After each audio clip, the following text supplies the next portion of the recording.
है सम्राट चौधरी, तुम राजनीतिक फ्रॉड हो। मैट्रिक के बाद तो ही 7वां पास किया है। ऐसे व्यक्ति को मुख्यमंत्री बनाए हैं जिसका चाल, चरित्र और चेहरा तीनों चर्चा का विषय होना चाहिए। दोस्तों नमस्कार। बिहार के पूर्व मुख्यमंत्री नीतीश कुमार जो राजनीतिक खेल खेले हैं, उस खेल से सिर्फ बीजेपी वाले ही परेशान नहीं हैं। बिहार के नए नवेले मुख्यमंत्री सम्राट चौधरी की भी मुसीबत बढ़ती नजर आ रही है। चूंकि प्रशांत किशोर जो जन स्वराज के नेता हैं, वो हर रोज मीडिया के सामने चिल्ला चिल्ला कर सवाल पूछ रहे हैं सम्राट चौधरी से और बोल रहे हैं कि सम्राट चौधरी पहले आप ये तो तय कर लीजिए कि आपका नाम क्या है। आप सम्राट चौधरी हैं या राकेश कुमार हैं या सम्राट चौधरी उर्फ राकेश कुमार मौर्य है? क्या है आपका नाम? आपका उम्र क्या है? आप 26 साल का लड़का है या फिर 51 साल का अधेड़ उम्र का मर्द है? आपका उम्र क्या है ये भी बताइए। चूंकि सरकारी दस्तावेज में ये सारा हल्फनामा उनकी तरफ से पेश किया गया है और वही हल्फनामा अब गले की घंटी की तरह सम्राट चौधरी के गले में टनटना रहा है और वो घंटी सम्राट चौधरी को परेशान कर रहा है। यही घंटी सम्राट चौधरी को पिछले कुछ साल पहले भी परेशान किया था, जब पहली बार सम्राट चौधरी राबड़ी देवी की सरकार में कृषि मंत्री बने थे। तब भी ये घंटी उनके गले में टनटना रहा था। चूंकि सम्राट चौधरी जब राबड़ी देवी की सरकार में पहली बार कृषि मंत्री के पद पर आसीन हुए थे, तब बिहार बीजेपी के नेता ही सम्राट चौधरी से सवाल पूछा था और राबड़ी देवी से भी सवाल पूछा था।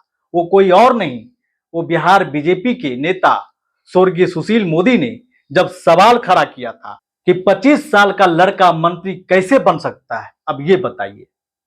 तब बिहार के पूर्व राज्यपाल सम्राट चौधरी को मंत्री पद से हटा दिया था।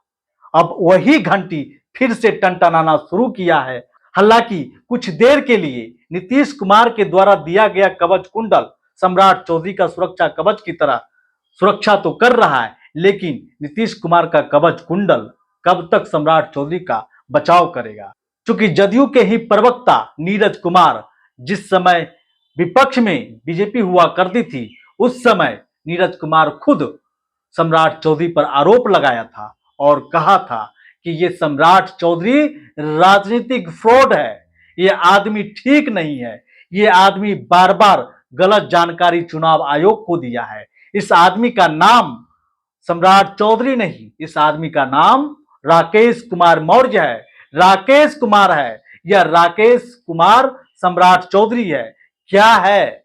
और ये आदमी जो जेल का चक्की पीस कर आया है, जो जेल का खिचड़ी खा कर आया है, वो आदमी आज हमरे सामने बोलेगा।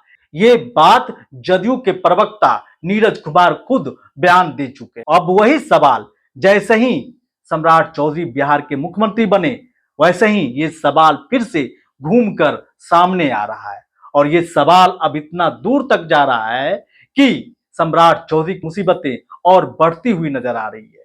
क्योंकि ये सवाल सिर्फ पूछा ही नहीं जा रहा है, ये सवाल अब सुप्रीम कोर्ट तक पहुंचते नजर आ रहा है, उच्च न्यायालय तक पहुंचते नजर आ रहा है और सम्राट चौधरी की मुसीबतें बढ़ते हुए नजर आ रहा है। अब देखना यह है कि सम्राट चौधरी कब तक बिहार के मुख्यमंत्री बने हुए रहेंगे। क्योंकि बिहार बीजेपी के नेता ही ये नहीं चाहते हैं कि सम्राट चौधरी मुख्यमंत्री बन जाए। मुख्यमंत्री के पद से जल्दी हटाने के लिए बिहार बीजेपी के नेता ही चाहते हैं कि सम्राट चौधरी जल्द से जल्द वो कुर्सी छोड़ दें।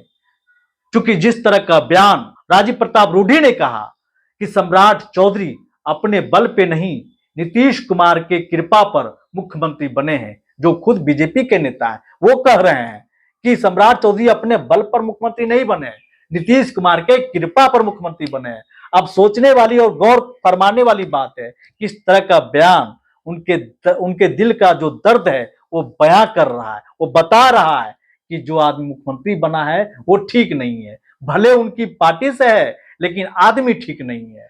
कई लोग तो ये भी सवाल कर रहे हैं, भूमिहार जाति से जो आते हैं डिप्टी सीएम विजय सिन्हा, उनको मुख्यमंत्री क्यों नहीं बनाया गया? उनको जो भी विभाग मिला उसमें बेहतर काम करके दिखाया। लड़ाई झगड़ा वाला जो सबसे ज्यादा विभाग था, जिसमें सबसे ज्यादा मूर फुटव्वल होता था, मर्डर तक हो जाता था, जमीनी विवाद को लेकर एक दूसरे को मार दिया जाता था, गोली बम पिस्तौल सब चलता था, उस लड़ाई को खत्म करने वाला विजय सिन्हा को मुख्यमंत्री क्यों नहीं बनाया गया और ऐसे आदमी को मुख्यमंत्री बना दिया गया जो दाग दाग से भरा हुआ है, कई दाग लगा हुआ है। जो आदमी मर्डर के केस में जेल से आया है, अपने नामों को लेकर विवाद में रहा है, अपने उम्र को लेकर विवाद में रहा है, उस आदमी को मुख्यमंत्री बना दिया गया। तो कई लोग ये भी कह रहे हैं कि अब भूमिहार जाति के लोग सिर्फ दरी बिछाएंगे और कुर्सी लगाएंगे और सभी को पानी पिलाएंगे। इस तरह का बात लोग सोशल मीडिया पर भी लिख रहे हैं। जो भूमिहार जाति से आते हैं उनको ये दर्द है कि जो साफ सुथरा का छवि के नेता थे विजय कुमार सिन्हा, उन पर आज तक किसी तरह का दाग नहीं लगा, कभी जेल नहीं गए, कोई भ्रष्टाचार का आरोप नहीं लगा सकता है। उस नेता को छोड़कर ऐसे नेता को मुख्यमंत्री बना दिया गया जो दागों से भरा हुआ है, उस आदमी को मुख्यमंत्री बना दिया गया। तो ये सारा खेल किसी और का खेला हुआ नहीं है, ये खेल बिहार के पूर्व मुख्यमंत्री नीतीश कुमार खेले हैं, जिसको लेकर अब बिहार बीजेपी परेशान हो चुकी है और केंद्र नेतृत्व भी खुश नहीं है। आप देखे होंगे जब शपथ ग्रहण कार्यक्रम आयोजित किया गया उस समय केंद्र का कोई बड़ा नेता नहीं आया, ना तो देश के प्रधानमंत्री नरेंद्र मोदी आए, ना गृह मंत्री अमित शाह आए, ये दोनों नाम भी छोड़ दीजिए, यहां तक कि नितिन नवीन भी जो बिहार के नेता हैं, भारतीय जनता पार्टी के राष्ट्रीय अध्यक्ष बन गए हों, लेकिन हैं तो बिहार के, हैं तो पटना के, वो आदमी भी नहीं आ पाया।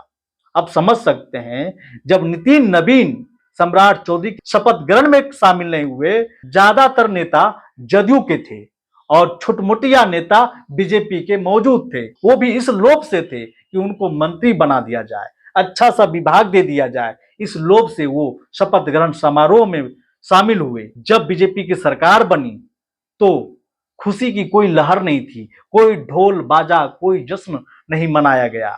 तो इस तरह का भी दृश्य देखने को मिला। अब इससे साफ साबित हो रहा है कि बिहार बीजेपी में किस तरह की नाराजगी है सम्राट चौधरी को लेकर। जिस सत्ता को पाने के लिए बीजेपी हर वो काम करने के लिए तैयार था जो नहीं करना चाहिए था, वो भी करने के लिए तैयार था सत्ता पाने के लिए, और जब सत्ता मिल गया तब खुशी क्यों नहीं। इस बात को भी आप समझ सकते हैं कि बिहार बीजेपी में किस तरह की नाराजगी है सम्राट चौधरी को लेकर। और सम्राट चौधरी को नीतीश कुमार ने कवच और कुंडल पहना करके मुख्यमंत्री के कुर्सी पर बैठा दिया है और कह दिया है कि जब तक हम चाहेंगे तब तक तुमको कोई हटा नहीं सकता है इस कुर्सी पर से, और तुमको हमारी योजना यानी नीतीश कुमार की योजना पर ही काम करना है। जब तक तुम हमारी बात मानते रहोगे तुमको कोई भी मुख्यमंत्री के पद से नहीं हटाएगा। नीतीश कुमार के चहेते सम्राट चौधरी को मुख्यमंत्री तो बना दिया गया, लेकिन कई सारे विवादों में भी घिर गए। अब नीतीश कुमार एक तीर चलाया और दो निशाना हो गया। सम्राट चौधरी को मुख्यमंत्री बना करके बिहार बीजेपी को तोड़ दिया, दो फाड़ में बांट दिया, दो अलग अलग धारा में बट गया। बीजेपी जिस तरह से मजबूत स्तंभ की तरह बिहार में काम कर रही थी, अब वो बीजेपी कमजोर हो चुकी है। बीजेपी दो धार में बढ़ चुकी है, दो धारा में बढ़ चुकी है। अब देखना यह होगा कि बिहार में सम्राट चौधरी कब तक मुख्यमंत्री के कुर्सी पर बैठे हुए रहते हैं। बाकी प्रतिक्रिया आप कमेंट बॉक्स में दे सकते हैं। धन्यवाद।